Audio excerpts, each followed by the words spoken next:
இப்போ dinner time ஆயாச்சு. டின்னருக்கு என்ன பண்ணலாம் அப்படின்னு பார்க்கும்போது 2 சப்பாத்தி மட்டும் பேலன்ஸ் வந்துச்சு, பிளெயின் சப்பாத்தி மத்தியானம் போட்டது. ஸோ இதை வச்சு என்னோடய ஃபேவரட்டான ஒரு ரெசிபி, இது பேர் வந்து சியல் ஃபுல்கா.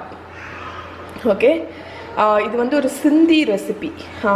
ஸோ இது வந்து உங்களுக்கு மெயினாக கார்லிக் தக்காளி அந்த சாஸ் மாதிரி ரெடி பண்ணிவிட்டு இந்த சப்பாத்தியை வந்து பிச்சு போட்டு குக் பண்ணி பண்ணக்கூடியது. ரொம்ப டேஸ்ட்டாக இருக்கும், ட்ரை பண்ணி பாருங்கள், உங்களுக்கு வித்தியாசமாக இருக்கும், ஆனால் ரொம்ப நல்லாயிருக்கும். இப்போது 2 சப்பாத்தி இருக்குதுன்னு வைங்களேன், இது தாராளமாக வந்து ஒரு ஆள் 2 ஆள் சாப்பிடலாம், அந்த அளவுக்கு உங்களுக்கு கிடைக்கும். லெஃப்ட் ஓவர் சப்பாத்தி யூஸ் பண்ணுறதுக்கு ஒரு சூப்பரான ஒரு ரெசிபி. ஸோ ஸ்டவ் ஏன் இப்படி இருக்குன்னு நினைக்காதீங்க, காலையிலேருந்து க்ளீன் பண்ணவே இல்லை, ஸோ நைட்டு தான் க்ளீன் பண்ணோம். ஓகே, இப்போ நான் ஒரு கடாய் அடுப்பில் வச்சுருக்கேன்.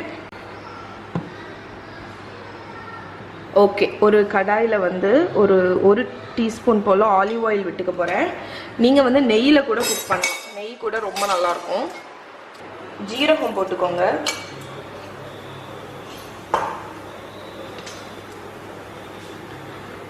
ஸோ ஜீரகம் ஃப்ரை ஆன உடனே கார்லிக்,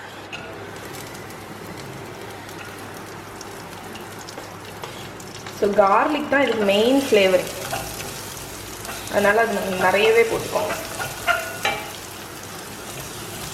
ஸோ கார்லிக் கொஞ்சம் அப்படியே குக் ஆகிட்டு இருக்கிற டைமில் நம்ம தக்காளி போட்டுருவோம்.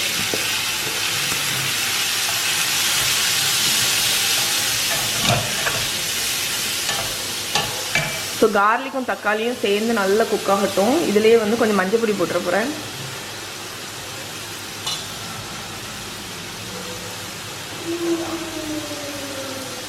மஞ்சள் பொடியும் உப்பு போட்டுருங்க. ஸோ ஒரு மூடி போட்டு ஒரு 5 மினிட்ஸ் அந்த தக்காளி நல்லா குழைவாகிற வரைக்கும் குக் பண்ண போகிறேன். ஓகே, ஒரு 5 மினிட்ஸ் குக் ஆயாச்சு. இப்போ இதை எடுத்துடலாம். இப்போ வந்து தக்காளி நல்லா வத்திடுச்சு. இப்போ இதில் சில்லி பவுடர் போட்டுற போகிறேன். ஸோ இதில் ஜீரக பொடியும் சில்லி பவுடரும் போடுங்க.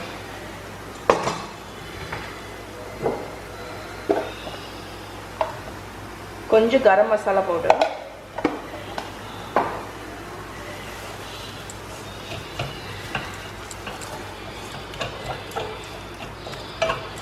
ஸோ இதை ஒரு நிமிஷம் வதக்கி விட்டுருங்க.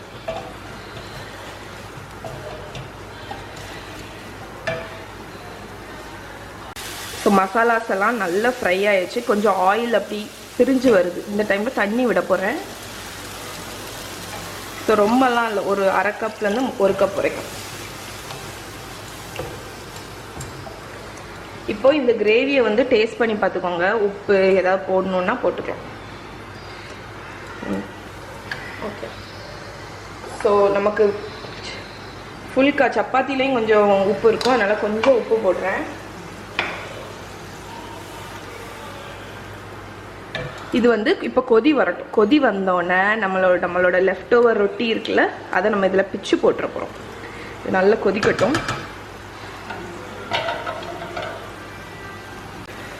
அதுக்கப்புறம் ஃபைனலாக இதில் ஒரு அரை டீஸ்பூன் சுகர். இது வந்து ஆப்ஷனல் தான், உங்களுக்கு வேண்டான்னா போட தேவையில்லை. கொதிக்க ஆரம்பிச்சாச்சு. இப்போ நம்மளோட சப்பாத்தியை பிச்சு போட்டுருங்க.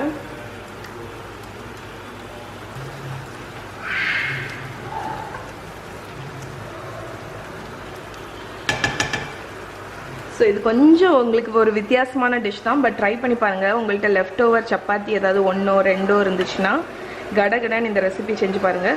ஸோ சப்பாத்தி போட்டதுக்கப்புறம் நம்ம ஒரு 2 மினிட்ஸ் இது நல்லா திக்காகிற வரைக்கும் கொதிக்க விட போகிறோம். ஓகே, நம்மளோட சியல் ஃபுல்கா ரெடி ஆகிடுச்சு. ஸோ நான் இப்போ அடுப்பை ஆஃப் பண்ணிட போகிறேன். கொத்தமல்லி கீரை இருந்தால் கொத்தமல்லி கீரை போட்டுக்கோங்க, சூப்பராக இருக்கும். ஸோ இதுதான் இன்றைக்கி என்னோட டின்னர், ஒரு ஹெல்தியான சிந்தி dinner. So left over chapati வச்சே பண்ணியாச்சு. ரொம்ப ஹெல்தியும் கூட. ஒரு சப்பாத்தி இருந்தாலே போதும், உங்களுக்கு நல்ல ஃபுல்ஃபில்லிங்கான ஒரு டின்னர் கிடைக்கும். இதுக்கு மேலே கொத்தமல்லி கீரை இருந்தால் கொத்தமல்லி கீரை போட்டிங்கன்னா இன்னும் நல்லாயிருக்கும்.